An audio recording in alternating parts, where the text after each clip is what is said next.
5,500 मुलं असताना आज 550वर आलेला आहे. रिझल्ट जो आहे 10वीचा तो 38% लागलेला आहे. मुख्याध्यापकानं गुटखा खाणं की तिथं गुटखा आणि तंबाखू एकमेकाचे शिक्षक आणि विद्यार्थी मागून खातात एकमेकाजवळ. 8वीला ही सारी मुलं इथे यायची, त्यामुळे 22 तुकड्या या शाळेच्या होत्या. विद्यार्थ्यांची संख्या दिवसेंदिवस कमी होण्याचं कारण की कंत्राटी पद्धतीचे शिक्षक नेमले जातात.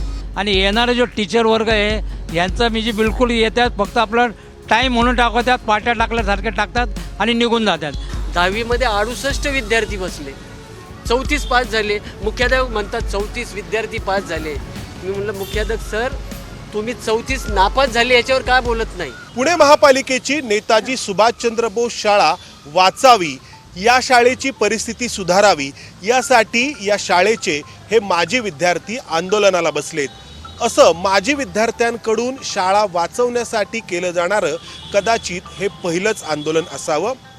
ही शाळा पुणे महापालिकेकडून चालवल्या जाणाऱ्या शाळांची जी खस्ता परिस्थिती आहे त्याचं एक प्रातिनिधिक उदाहरण आहे. पुण्यामध्ये गुन्हेगारी वाढली आहे, अनेक समस्या पुणेकर अनुभवत आहेत. याचं मूळ महापालिकेच्या बंद पडत जाणाऱ्या या शाळांमध्ये आहे. नक्की काय होतंय आपण जाणून घेऊयात. काका, तुम्ही कधी या शाळेमध्ये होतात, किती वर्ष झाली, आणि आता तुम्ही तर मला वाटतं रिटायर्ड झाला असाल?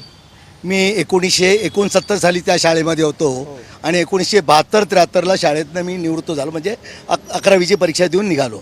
त्याच्यानंतर मी कॉलेजमध्ये एंट्री करून पुढे माझ्या धंद्याला लागलो. आज मी चांगला बिझनेसमॅन आहे.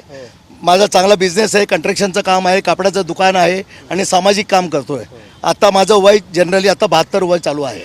आणि या सगळ्यांचं हे जेव्हा आम्ही माझी विद्यार्थी संघटना सुरू केली आणि त्या संघटनेतनं आम्ही एक मध्ये कार्यक्रम काही राबवले की बाबा आपण सगळे एकत्र येऊ आणि या शाळेचा काहीतरी कायापालट करू, यासाठी आम्ही सगळे एकत्र आलोत. आत्ता आम्ही जवळजवळ 2006ला आमचं रजिस्ट्रेशन झालेलं आहे. आणि त्याच्यानंतर शाळेचे आम्ही कार्यक्रम घेतले. कार्यक्रमाची जसं आम्ही कार्यक्रम घेतले तसं ते ठीक चाललं होतं.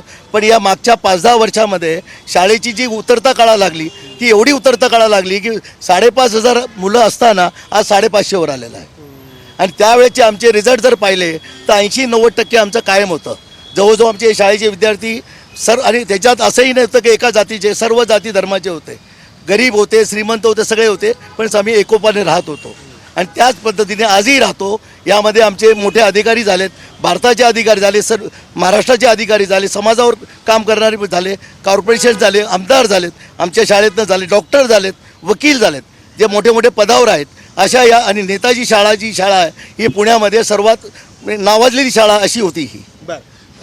तुम्ही कधी या शाळेतून पासून बाहेर निघालात आणि काय करता आता? आणि आता लोक खरं तर मागवळून बघत नाहीत. तुम्हाला का वाटलं की आपल्या शाळेबद्दल काय सुरू आहे बघावं?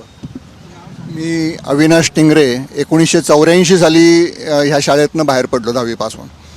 तर मी जेव्हा 78ला ह्या शाळेत प्रवेश केला तेव्हा 8वीच्या तब्बल 22 तुकड्या या शाळेच्या होत्या. 8वीच्या तब्बल 22 तुकड्या होत्या. इतकी ही शाळेची अवलंबित्व आजूबाजूच्या गावातल्या शाळा अगदी शिक्रापूरपर्यंत, आळंदीपर्यंत 7वीपर्यंतच्या शाळा असायच्या. आणि त्यामुळे पुढे 8वीला ही सारी मुलं इथे यायची, त्यामुळे 22 तुकड्या ह्या शाळेच्या होत्या. आणि अत्यंत चांगला स्टाफ होता त्यावेळी, प्रचंड स्टाफ होता, भरपूर स्टाफ होता. आणि आज शाळेची गुणवत्ता राखण्यात त्या काळाचे शिक्षक खूप यशस्वी झाले. पुढेही जाऊन साधारण 90, 92, 95पर्यंत ह्या शाळेचं चांगलं एक हे होत गेलं, प्रगती होत गेली. चांगले शिक्षक मिळत गेले, चांगली मुलं त्यातनं तयार होत गेली, वेगवेगळ्या पदावर भुषवत गेली, राजकीय असतील, सामाजिक असतील. आणि मी स्वतः 21 वर्ष दैनिक सकाळमध्ये असिस्टंट लायब्ररियन म्हणून काम केलं आहे.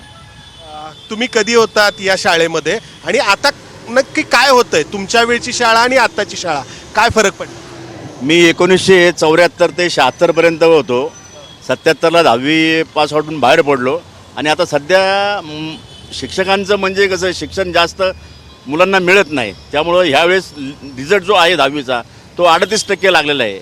ह्यामध्ये सर्वात म्हणजे महत्त्वाचं म्हणजे शिक्षकांचं एक म्हणलं जाईल किंवा मग शिक्षण अधिकाऱ्यांनी लक्ष न टाकल्यामुळं ह्या गोष्टी घडत आहेत असं वाटतंय. तर आत्ता 38% निकाल लागला आहे. तर तुम्ही आता माजी विद्यार्थी आहात म्हणून तुमच्या संघटनेच्या मार्फत शाळेशी तुम्ही कनेक्टेड आहात. त्यावेळी तुम्हाला लक्षात आले की शिक्षक नाही आहेत या शाळेमध्ये किंवा असतील ते व्यवस्थित काम करत नाही आहेत. तर काय नक्की तुम्हाला वाटतं या सगळ्या पाठीमागचं कारण? फक्त शिक्षक नाही आहेत हे, की महापालिकेच्या शाळांबद्दलचं धोरणच चुकतंय?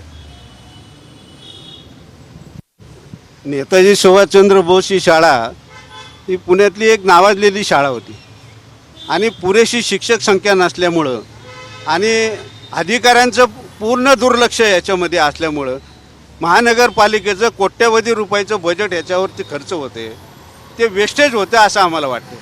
कारण त्याच्यातून आउटपुट काहीच मिळत नाही आणि चांगले विद्यार्थी घडत नाही. विद्यार्थ्यांची संख्या दिवसेंदिवस कमी होण्याचं कारण की कंत्राटी पद्धतीचे शिक्षक नेमले जातात. त्याच्यामुळं त्या कंत्राटी पद्धतीचे नेमलेल्या शिक्षकांचा फायदा मुलांना होतच नाही. तर जास्तीत जास्त प्रमाणामध्ये शिक्षक भरती ही महानगरपालिकेने तातडीने करावी असं आम्हाला वाटतं. ही गोष्ट समोर आणणं गरजेचं आहे की विद्येचं माहेरघर म्हणवल्या जाणाऱ्या या पुण्यामध्ये महापालिकेच्या शाळांमध्ये जे नेमले जाणारे शिक्षक आहेत ते 6 महिन्यांच्या कंत्राटी पद्धतीनं नेमले जातात आणि या शिक्षकांना एका महिन्याला 12,000 रुपये इतका पगार असतो आणि त्यामुळं हे शिक्षक बहुतेक वेळा त्या शाळांकडे फिरकत नाहीत. कारण 6 महिन्यानंतर त्या शिक्षकाला आपली नोकरी कायम राहील का याची शाश्वती नसते आणि हे मूळ आहे पुण्यातल्या वाढत्या गुन्हेगारीचं किंवा ज्या अनेक समस्या आपण जे पाहतो आहोत. तुम्ही स्वीकृत नगरसेवक आहात, आपण पाहतो की महापालिकाचा खूप सगळ्या गोष्टींवर खर्च करते. एखादा इव्हेंट असेल तर काही लाखोंनी खर्च होतो, एखादा सांस्कृतिक कार्यक्रम असेल तर खर्च करायला नको असं मी म्हणत नाही, पण शिक्षण जे मूळ आहे तर ते धोरण चुकते असं नाही वाटत आपल्याला? मुळातच पुणे हे विद्येचं माहेरघर आहे आणि अतिशय चांगल्या संख्येने पुणेकरांनी BJPला येता सत्तेत बसवलं आहे. पण पुण्याच्या कारभाऱ्यांचं पूर्णपणे या शिक्षण व्यवस्थेकडे दुर्लक्ष झालं. राज्य सरकार आणि केंद्र सरकारची शिक्षणाच्या प्रती काय अवस्था आहे ते आपण नीट आणि या सगळ्या घोट्यात पाहतोच आहे. पण महापालिकेत किमान या शिक्षणाचा दर्जा उंचावण्यासाठी आणि पुण्याचं नावलौकिक वाढवण्यासाठी कारभाऱ्यांनी पूर्णपणे याच्याकडे लक्ष दिलं पाहिजे आणि याच्यामध्ये सक्षमपणे चांगले अधिकारी नेमून पुन्हा एकदा या शाळांमध्ये पुनरुज्जीवन चांगल्या शिक्षणाचं हे करायला पाहिजे, असं त्या ठिकाणी करायला पाहिजे. आणि हे जर केलं नाही यांनी ते या येणाऱ्या मुख्य सभेमध्ये मी स्वतः मुद्दा उचलून धरेन आणि पुणेकरांचे हे जे प्रश्न आहे शाळांचे ते वाजवल्याशिवाय राहणार. आता एक प्रश्न असाही उपस्थित होईल की तुम्ही माझी विद्यार्थी इथं आंदोलन करतात, पण आत्ता त्या शाळेमध्ये जी मुलं शिकतायत किंवा ज्यांना शिकायचं आहे अशांचे पालक का नाही आहे तिथे? मी आहे ना इथं पालक. तुम्ही आहात, हो, तुमचा मुलगा शिकतोय तिथे. काय कितवीला शिकतोय आणि काय परिस्थिती आहे? 10वीमध्ये होता, आता 10वी पास आउट झाला तिथून. काय नाही सर, आता माझ्या मुलाची अशी परिस्थिती की त्याला त्या शाळेमध्ये टीचर्स नव्हते. पहिली गोष्ट तर ती आहे. दुसरी गोष्ट की तिथं जे त्यांना अन्न मिळत होतं म्हणजे शाळेमध्ये ते अन्नाची क्वालिटी पण एकदम बेकार होती. म्हणजे कित्येक विद्यार्थ्यांच्या अन्नामध्ये खडे वगैरे पण पौष्टिक आहार जे ते खडे वगैरे भेटत होते. शाळा स्वच्छ कधीच नसती, मुलं युनिफॉर्म स्वच्छ घालून जातात आणि शाळेमध्ये गेल्यानंतर ते युनिफॉर्म त्यांचे पूर्णपणे घाण होतात. आणि दुसरी गोष्ट सर असं आहे की शाळेमध्ये जे आता काहीतरी एक निर्बंध असला पाहिजे, म्हणजे नाही का एक हे असलं पाहिजे की गुटखा म्हणा, तंबाखू म्हणा, ह्या गोष्टी सगळ्या शाळेमध्ये आणल्या नाही पाहिजे. पण ते सगळं शाळेमध्ये म्हणजे विद्यार्थी असू, सर असू, टीचर्स असू या कोणी बाहेरून येणं जाणारे असू, ह्या सगळ्या गोष्टी म्हणजे तिथं आतमध्ये जातात. आम्ही सर तुम्हाला सांगतो, आम्ही माझी विद्यार्थ्यांनी मिळून त्या शाळेमधून कमीत कमी 3 ते 4 पोती म्हणजे बॉटल्स वगैरे आम्ही अशा काढल्या होत्या की तिथं त्या नव्हत्या गेल्या पाहिजे त्या शाळेमध्ये. आम्हाला खूप दुःख वाटलं की नाही का, आम्ही ते बघितलं सगळं काढल्यानंतर आम्हाला असं वाटलं की ते वॉचमॅन्स लोक आणि शिक्षक लोक काय काळजी म्हणजे लक्ष देत नाही आहे शाळेमध्ये. विचार करा तुम्ही की त्या शाळेवरती आता सध्याला म्हणजे किती लक्ष देण्याची गरज आहे.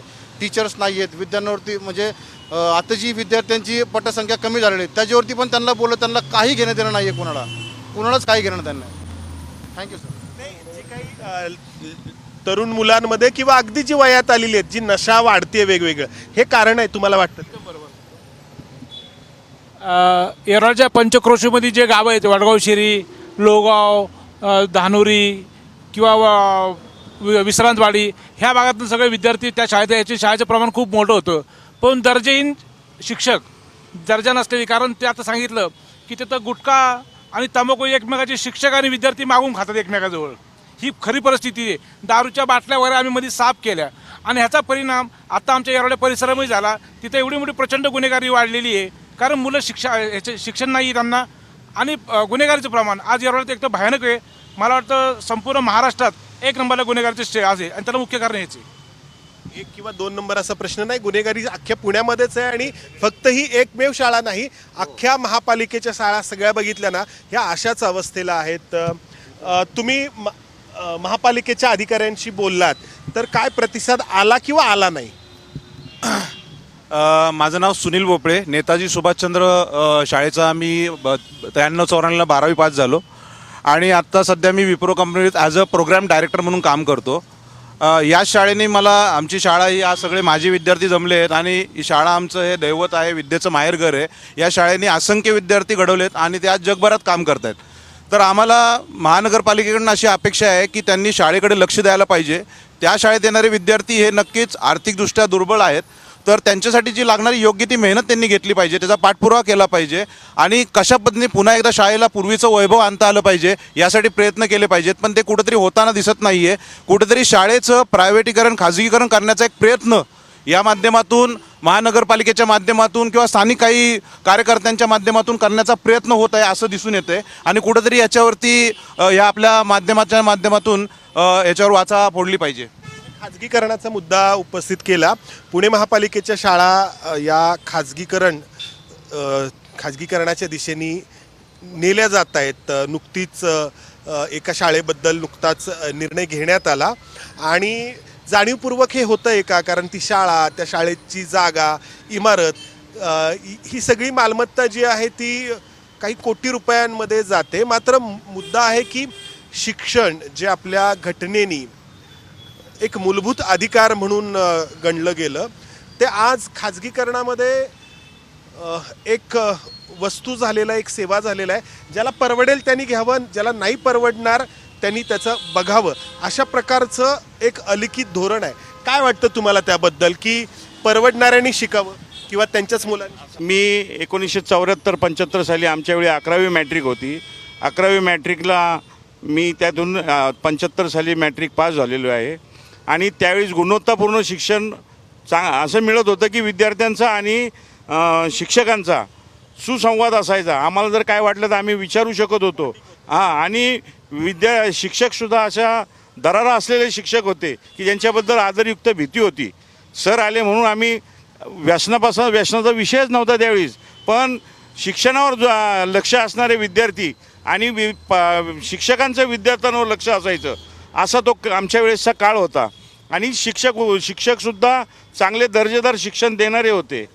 कालांतराने आज जे पाहिलेली परिस्थिती तुम्ही पाहताय, हे ह्यासाठी आम्हाला जे काय पाहतोय आम्ही ते आम्हाला पावत नाही आहे.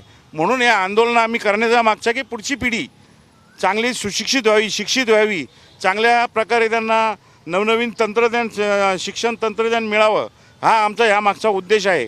आणि एवढी खालावलेली परिस्थिती यापूर्वी कधीच नव्हती. तुम्ही कधी होतात या शाळेमध्ये? सर, माझं नाव सुहास कांबळे. मी 96 ते 2003 साली होतो. त्यावेळेस आमची शाळा खूप चांगली होती, खूप सुंदर होती. आम्ही सर्व शिकलेलो आहे त्या शाळेमध्ये. पण आता खूप वाईट परिस्थिती शाळेची सर. शाळेमध्ये मुलं नाही, पटसंख्या नाही, शिक्षक नाही आहे. आणि तिथं शेजारी टपऱ्या वाढत चालल्यात, गुटख्याचे प्रमाण वाढत चालले, तंबाखूचे प्रमाण वाढत चालले. मुलं आहेत का त्या शाळेमध्ये? माझी मुलं तिथं शिकले 5वीपर्यंत. नंतर मी त्यांना दुसऱ्या शाळेत टाकलं सर. का वाटलं काढावं? हे शाळेचे सर शिक्षक नव्हते, वेळेवर शिकवत नव्हते. त्या आर्थिक कारणाने मी तिथं टाकलं दुसरीकडे. तुम्ही कधी होतो? मी पण त्याच वेळेस सुद्धा, आम्ही दोघं वर्गमित्र आहोत. माझं नाव विशाल मस्के. आम्ही पण त्या शाळेत शिकून मोठं झालेलो आहे. पण आमच्या वेळेची परिस्थिती आणि आत्ताची परिस्थिती एवढी म्हणजे जमीन आसमानचा फरक झालेला आहे बोलतोय. पुन्हा म्हणतोय की ही एकमेव शाळा नाही, धोरण चुकतंय कुठं, म्हणजे कुठंतरी चुकतंय धोरण शासनाचं शाळांबद्दलचं. पुणे महानगरपालिकेच्या शाळांचा जो दर्जा आहे आणि वाढणारा हे ट्रेंड IT पार्कचा, प्रत्येक पालकाला वाटतं की माझा विद्यार्थी हा इंग्लिश मिडियममधून शिकला पाहिजे. महानगरपालिकेचे म्हणजे इंग्लिश मिडियमचं प्रमाण कमी असल्यामुळं सगळ्या पालकांचा लोढा या ठिकाणी सगळ्या इंग्लिश मिडियमकडे चाललेला आहे. आता आम्ही स्वतः पुणे महानगरपालिकेत शिकलेले विद्यार्थी, आमच्या वेळेचे त्यावेळेचे नामांकित न्यायाधीश म्हणून आम्हाला कोळसे पाटील म्हणून हे त्यावेळेस आम्हाला शिक्षक म्हणून शिकलेले होते. असे मोठे पदावर गेलेलो जे न्यायाधीश ते पण नेताजी शाळेमध्ये शिक्षक म्हणून आम्हाला त्यावेळेस शिकवायला होते. पण त्याच्यानंतर जे व्यापारीकरण सुरू झालं की ठेकेदारी पद्धत आणि प्रत्येक पालकाला वाटतं की माझा मुलगा इंजिनियर आय टीमध्ये जायला पाहिजे. त्याच्यामुळं एरिया सम एरिया आहे, झोपडपट्टीचं प्रमाण जास्त आहे. आमच्या वेळेस म्हणजे आमच्याबरोबरचे नगरसेवकांचे मुलगा असू द्या, आमचे मित्र अरुण वाघमारे शिक्षण मंडळाचे अध्यक्ष होते, ते त्या ठिकाणी आहे माझ्या शाळेमध्ये शिकलेले आहेत. त्यांनी आज पुणे महानगरपालिकेचे शिक्षण मंडळाचं अध्यक्षपद भूषवलेलं आहे. या ठिकाणी सगळे लिमकर असू द्या, देवकराचं आहेत, बायाचं, आम्ही सगळी मंडळी आज नेताजीमध्ये शिकून वेल सेट झालेलो आहे. कारण नेताजीमध्ये शिक्षण जे होतं ते अतिशय अप्रतिम शिक्षक होतं. शिक्षक जर पाहिलं आम्ही तर शिक्षणाला सरांना आम्ही दौड म्हणजे असं लपून बसायचो, अरे सर आले. आता उलटं झालं, विद्यार्थीच म्हणते सर कुठं फिरताय. म्हणजे शिक्षकांचा दबाव नाही राहिलेला शिक्षकांना. आणि सगळं ठेकेदार पद्धतीचे वॉचमॅन असल्यामुळं ते कुठल्याही प्रकारच्या विद्यार्थी बोलत नाही. आमच्या टायमाला महानगरपालिकेचे वॉचमॅन आणि शिपाई सगळे कॉर्पोरेशनचे होते, त्यामुळे ते दरारा काम करायचे. आता ठेकेदार पद्धत असल्यामुळं कुठल्याही विद्यार्थ्याला ही ठेकेदारची मुलं बोलत नाही, चालत नाही, काय नाही. कारण काय होतं, त्यांना कमी पगार आहे, त्याच्यामुळे त्यांच्या बदल्या होत्यात, त्यांच्यावर कोणाचा अंकुश नाही. आणि येणारा जो टीचर वर्ग आहे यांचं म्हणजे बिलकुल येतात, फक्त आपलं टाईम म्हणून टाकतात, पाट्या टाकल्यासारखे टाकतात आणि निघून जातात. त्यांना कोणी जाब विचारणार नाही, काय नाही. आणि त्यांना माहिती झालेलं की बाबा काही जरी झालं तरी आपल्याला नोकरीहून कोणी काढू शकत नाही, फार तर बदली करतील. तुम्ही कधी होता त्या शाळेमध्ये? 84-85 बॅचची आमची 10वी त्या काळात झाली. आता पुन्हा जेव्हा जाता तेव्हा तुमच्या वेळची शाळा आणि आत्ताची शाळा याच्यामध्ये फरक खूप जाणवतो आहे. ते खूप फरक आहे. मागील 3 वर्षापासून जेव्हापासून हे शिक्षण अधिकारी आलेत, या शिक्षण अधिकाऱ्यांच्या मुळं मी हे तुमच्या चॅनलच्या मार्फत बोलतो की हा शिक्षणाचा दर्जा जो खालावत चालला आहे याला जबाबदार हे शिक्षण अधिकारी आहेत. प्राथमिकचेही तसेच आहे आणि माध्यमिकचेही तसे आहेत. आम्ही तक्रार ज्या विषयावर करतोय की या शाळेमध्ये शिक्षक कमी आहेत, या शाळेमधले शिक्षक तुम्ही उचलून दुसऱ्या शाळेमध्ये टाकतायत, हे डायरेक्ट तसं करतायत. कुठल्याही शाळेचे शिक्षक उचलतायत, कुठल्याही शाळेत टाकतात. नेताजी सुभाषचंद्र बोस शाळेसारख्या शाळेमध्ये कंत्राटी शिक्षक भरायचं. ते ऐन परीक्षेच्या वेळेस 12वीचा निकाल 155 विद्यार्थी बसले कॉमर्सला, अवघे 60 विद्यार्थी पास झाले आणि 95 विद्यार्थी नापास झाले. म्हणजे ही जी तफावत आहे, 38% हा निकाल लागला 12वीचा. 10वीमध्ये 68 विद्यार्थी बसले, 34 पास झाले. मुख्याध्यापक म्हणतात 34 विद्यार्थी पास झाले. मी म्हटलं मुख्याध्यापक सर तुम्ही 34 नापास झाले याच्यावर का बोलत नाही, 95 विद्यार्थी नापास झाले याच्यावर का बोलत नाही. शिक्षण अधिकाऱ्यांना आम्ही बोललो, आम्ही त्यांनी नाही ऐकलं म्हणून आम्ही उपायुक्तांना बोललो. उपायुक्तांना आम्ही म्हणलो की यासाठी तुम्ही तिकडे शाळेमध्ये या आणि तिथं माझ्या विद्यार्थ्यांची चर्चा करा, शाळेमध्ये काय नेमकं घडतंय, मुख्याध्यापक काय बोलतायत, शिक्षक काय बोलतायत. उठसूट चहा प्यायला जाणं, शाळा सुरू झाली की चहा प्यायला शिक्षकांनी जाणं, मुख्याध्यापकांनी ते घेऊन जाणं, मुख्याध्यापकानं गुटखा खाणं. आम्ही वारंवार विनंती केली की बा हे करू नका. आम्ही ह्यांना सांगितलं शिक्षण अधिकाऱ्यांनी ह्याच्यावर लक्ष द्या, नाही तर आम्ही तुमची तक्रार करू. शिक्षण अधिकारी तोंडावर मारून घेते माझी नोकरी जाईल म्हणून. आम्ही त्यांना सांगतो मॅडम तुम्ही एक शहराचे मुख्य शिक्षण अधिकारी आहात, तुम्ही तोंडावर मारून घेता हे काय आहे. म्हणजे आम्ही प्रश्न तुम्हाला विचारला. इक्वेलिटीची ज्यावेळेस गोष्ट येते त्या पदावर एक महिला बसलेली आहे, एक पुरुष जेव्हा तिथे बोलायला जातो तर महिला काय हे विक्टिम कार्ड खेळायला जातो की बाबा हे पुरुष हा काय बोलायला लागला. प्रश्न विचारतोय आम्ही. मॅडम ही दुर्दग आमच्या अधोगतीला आली आमची शाळा. मुळामध्ये शिक्षण हे ठेकेदारीचा विषय असू नये, ठेकेदारी करायला बरेच विषय आहेत. बरोबर आहे. की शिक्षणासारख्या महत्त्वाच्या पदावरती ठेकेदारी पद्धतीने शिक्षक नेमणं हे मुळात चुकीचं. जे गरीब आहेत ते अधिकच गरीब होण्याची शक्यता आहे याच्यामध्ये. म्हणजे आधी म्हणजे तुमचे आई वडील त्यावेळी गरीब असतील पण तुम्ही शिकून तुमचं आयुष्य जे आहे ते योग्य मार्गाला लावलं. पण आता परिस्थिती अशी की जे गरीब आहेत त्यांची मुलं आणखीनच कुठे मागं पडण्याचा संभव आहे. याच्यावर सरकार काय म्हणतं की आपल्या मुली शिकली पाहिजे, मुलं शिकून पुढे जायला पाहिजे. बाजारात तुम्ही जसं आज लोकांना म्हणतात की बुवा आपल्या पायावर उभं राहिलं पाहिजे, त्याचा कुठं विषय आहे. आता बाकीच्या शाळेमध्ये बघा 8वी 9वी 10वी जर 8वीचा मुलगा जर कमी झाला, त्याला जर मार्क कमी काढले त्याचे स्पेशल क्लासेस घेतात. पहिले 15 दिवस दर महिन्याचं त्याचं एक परीक्षा घेतात. त्याच्यात जर तो फेल झाला तर 15 दिवसाची घेतात, मग 8 दिवसाची घेतात आणि त्यांच्या शाळेचा 100% निकाल लागतो. मग आमच्या शाळेचा का नाही? एकीकडं आपण खाजगी कोचिंग क्लासेसचं प्रस्थ किती मोठं आहे आणि त्यातून काय घडतंय आपल्या देशात नीटच्या पेपरफुटीच्या माध्यमातून पाहतो आहोत, आणि दुसरीकडे या शासनाकडून चालवल्या जाणाऱ्या शाळा बंद पडत आहेत, किंबहुना त्या बंद पाडल्या जात आहेत आणि त्यातून ज्यांना शिक्षण परवडणार नाही अशांनी शिकूच नये अशा प्रकारची एक मानसिकता विकसित झालेली आहे. आणि त्यामुळं आपल्या समाजाची पावलं ही आणखी मागं पडत आहेत. महाराष्ट्रामध्ये ज्या सामाजिक चळवळी झाल्या, मग कर्मवीर भाऊराव पाटील असतील किंवा शाहू महाराज असतील, महात्मा फुले असतील, यांच्यामुळं जो समाज पुढं गेला तो पुन्हा या सगळ्या धोरणामुळं मागं जातो की काय अशी परिस्थिती आहे. कॅमेरामन अमोल गवाळे, समंदार गुंजारी, ABP माझा.